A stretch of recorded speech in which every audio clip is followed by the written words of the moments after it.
বন্ধুরে আমার, নবীর সাথে দুশমনি করেছে, আল্লাহ এবং আল্লাহর হাবিবকে কষ্ট দিয়েছে। আল্লাহ রাব্বুল আলামিন অর্ডার করতে দেরি রে, কাব ইবনে আশরাফকে মুহাম্মদ ইবনে মাসলামা হত্যা করে আমার নবীর কাছে খবরটা জানিয়ে দেয়। জোরে জোরে বলুন না সুবহানাল্লাহ। বন্ধুরে আমার, বাররা ইবনে আজিব রাদিয়াল্লাহু তাআলা আনহু থেকে হাদিস খানা বর্ণিত। এই হাদিস খানাও এসেছে বন্ধু বুখারী শরীফের মধ্যে।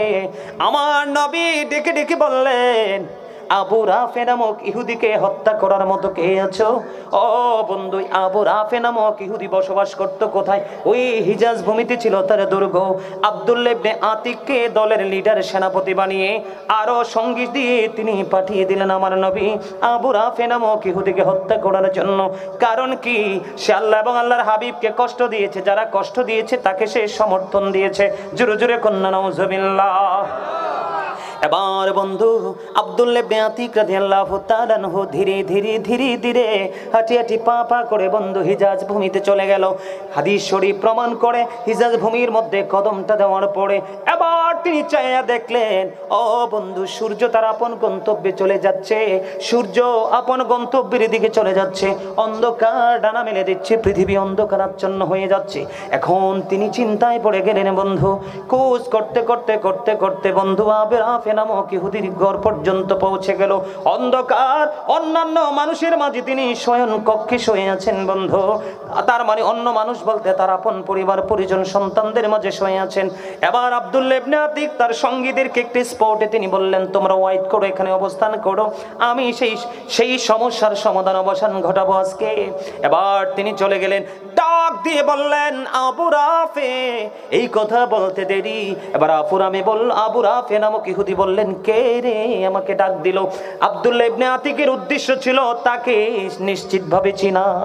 বন্ধু যখন সে আওয়াজ দিল, ও বন্ধু আব্দুল্লাহ ইবনে আতিক যখন চিনতে পারলেন তাই আবু রাফে নামক ইহুদি, যিনি আল্লাহ এবং আল্লাহর হাবিবকে কষ্ট দিয়েছে, অন্যরা যখন কষ্ট দিত তাদেরকেও সমর্থন দিত, তখন তিনি উন্মুক্ত তরবারি দিয়ে তাকে হত্যা করে পৃথিবী থেকে বিদায় করে খবর আমার নবীর কাছে জানিয়ে দিয়েছে। সুবহানাল্লাহ। বন্ধুরে আমার, হযরত আনাস রাদিয়াল্লাহু তাআলা আনহু থেকে হাদিস খানা বর্ণিত। হাদিস খানা এসেছে বন্ধু বুখারী শরীফের মধ্যে। আমার নবী জানিয়ে দিয়েছেন অত্যন্ত ভয়ঙ্কর একটা খবর। আমার দিকে তাকান বন্ধু। নবীর সাথে বেয়াদবি আল্লাহ রাব্বুল আলামিন একটা সেকেন্ডের জন্য সহ্য করে না। এবার বন্ধু একজন খ্রিস্টান, ওর আগেরটা ছিল কি? ইহুদি, এবার একটা কি? খ্রিস্টান। সে খ্রিস্টান থেকে মুসলমান ধর্ম গ্রহণ করলো, মুসলমান হলো। মুসলমান হওয়ার পরে হাদিস শরীফের মধ্যে সে সূরা বাকারা, সূরা আলে ইমরান তেলাওয়াত করলো। তেলাওয়াত করতে করতে করতে করতে আল্লাহ তার মর্যাদা বাড়িয়ে দিল। আমার নবীর ওহী লেখার দায়িত্ব সে পেয়ে গেল। বন্ধু নবীজির ওহী লিখতে লিখতে লিখতে লিখতে হঠাৎ করে একদিন সে তার ধর্মে ফিরে গেল, আবার খ্রিস্ট ধর্মে। জোরে জোরে কন্যা নাউজুবিল্লাহ। বন্ধুরে আমার, একটু লক্ষ্য করে গুরুত্ব দিয়ে শুনবেন।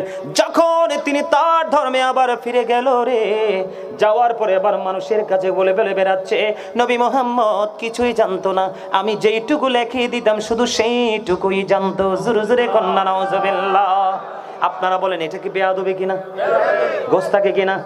নবীর শানে আঘাত কিনা? বন্ধুরে আমার, ওই যে বললাম ছোট্ট একটা আঘাতও আল্লাহ সহ্য করে না।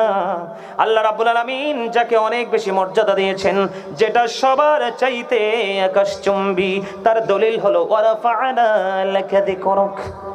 জোরে জোরে কন্যা সুবহানাল্লাহ। আর জোরে বলুন না সুবহানাল্লাহ। হৃদয় খুলে শোনো। এবার কি করলেন? তিনি ঘুরছে আর মানুষের কাছে বলে বলে বেড়াচ্ছে, নবী মুহাম্মদ কিছুই জানতো না, আমি যেইটুকু লিখে দিতাম শুধু সেইটুকুই জানতো। বন্ধু বলতে বলতে বলতে বলতে তার সীমানা ক্লোজ হয়ে গেল। সীমানা যখন ক্লোজিং হয়ে গেল, এবার তিনি ইন্তেকাল করলো।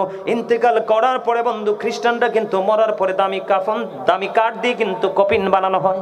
কফিন বানিয়ে মাটিতে তাদেরকে দাফন করা হয়। তখন তাকে দাফন করা হলো। দাফন করার পরে তার আপন স্বজনেরা চলে গেল। পরের দিন তাকে দেখতে আসলো যে তার কবরের মধ্যে কেমন আছে। দেখার জন্য যখন চলে গেল, যাইয়া দেখে মজার খবর, ওই মাটি, ওই খ্রিস্টানের লাশটা মাটির বাইরে ফেলে রেখেছে। আলহামদুলিল্লাহ। জোরে জোরে বলুন না আলহামদুলিল্লাহ। বন্ধু তার মর্যাদা কত ছিল রে! নবীজির ওহী লিখতো, হাদিস কিন্তু বুখারী শরীফের আমার বানানো কোনো বাংলা বই থেকে নয় বন্ধু। এবার তার আপন স্বজনেরা পরের দিন যাইয়া দেখলেন তার লাশটা মাটির বাইরে পড়ে আছে। এবার তার সঙ্গীরা বলছে এটা পৃথিবীর অন্য কোনো মানুষের কাজ নয়, এটা নবী মুহাম্মদ এবং তার সঙ্গীর কাজ। নাউজুবিল্লাহ বলেন না। এবার তারা এই চিন্তা করে তার কবরটাকে বন্ধু আরো বেশি গভীর করে খনন করলো। আরো বেশি গভীর করে খনন করার পরে বন্ধু আজকে তাকে দাফন করে গেলেন। দিন চলে গেল, রাত্র হলো। রাত্র যখন ফুরিয়ে গেল, পরের দিন সকালবেলা আবার যাইয়া দেখে তার লাশটা আবারও মাটির বাইরে। আলহামদুলিল্লাহ বলেন। 2 দিন, কয় দিন চলে গেল? একে একে 2 দিন বন্ধু চলে গেল। দ্বিতীয় দিন চলে যাওয়ার পরে বন্ধু তৃতীয় দিন ওই গতকালকের মতো আজকেও তারা মন্তব্য শুরু করলো। তৃতীয় দিন আবার কি করলো? আরো অনেক বেশি কবরটাকে গভীর করে খনন করলো। খনন করার করে পরে বন্ধু তার লাশটাকে কবরের মধ্যে রেখে তারা চলে গেল। তৃতীয় দিন এসে দেখে রে তার লাশটা আবারও মাটির বাইরে পড়ে আছে। এবার ওই খ্রিস্টানদের টনক নড়েছে। অন্য কোনো বিষয় রে, এটা কখনো কোনো মানুষের কাজ হতে পারে না। এটার মধ্যে অন্য কোনো রহস্য লুকায়িত আছে। রহস্যটা হলো বন্ধু আমার নবীর সাথে বেয়াদবি। বন্ধু তাকবীর, নারে তাকবীর, আল্লাহু আকবার, নারে রিসালাত, ইয়া রাসূলুল্লাহ, নারে গাউসিয়া, আহলে সুন্নাত ওয়াল জামাত জিন্দাবাদ, জিন্দাবাদ। মহাপবিত্র ঈদে মিলাদুন নবী জিন্দাবাদ, জিন্দাবাদ। সুন্নি মহাসম্মেলন জিন্দাবাদ, শাহে মদিনা জিন্দাবাদ, জিন্দাবাদ। আলহামদুলিল্লাহ বলে। একে একে 3 দিন থেকে কবরে দাফন করা হলো, মাটি গ্রহণ করলো না। আমি আপনাদেরকে আরেকটু খবর মেসেজ দেব বন্ধু, ইমানকে টেকসই করার জন্য। পৃথিবীর যত বড় ঝড় আসুক না কেন, আমার নবীর ইজ্জতের চাদর যেন আপনার কাছ থেকে কেউ নিতে না পারে। আমার নবীজিকে বলে নাকি আমাদের মতো, আর নবীজি বলতেছ কয়লা আইয়ুকুম মিসলি, তোমরা কে আছো আমার মতো? কেউ তো হাত উঠাই এবার দুঃসাহস নাই। ঠিক না বে ঠিক? আরো জোরে কয় না। নবীজি আমাদের মতো? 1969 সনে Neil Armstrong 50 lakh crore dollar ব্যয় করে চাঁদের দেশে গেল 2 বন্ধু নিয়ে। বিন্দু পরিমাণ বালুকণা নিয়ে ফিরে আসলো। পৃথিবী ওলি বাজারে মানুষ তোমরা শুনে রেখো, গবেষক অ্যাস্ট্রোনমাররা গবেষণা করে বের করেছে পৃথিবী থেকে চাঁদ মাত্র 1,40,000 মাইল দূরে। আপনারা আমার প্রাণের নবী ইশারা করতে দেরি রে, চারটা 2টা টুকরা হইতে দেরি হয় না। হযরত আলী রাদিয়াল্লাহু তাআলা আনহু তিনি বললেন বন্ধু আমি একদিন মক্কায় নবীজির সঙ্গী হলাম, সফর হলাম। সঙ্গী যখন হলাম সফর করতে শুরু করলাম।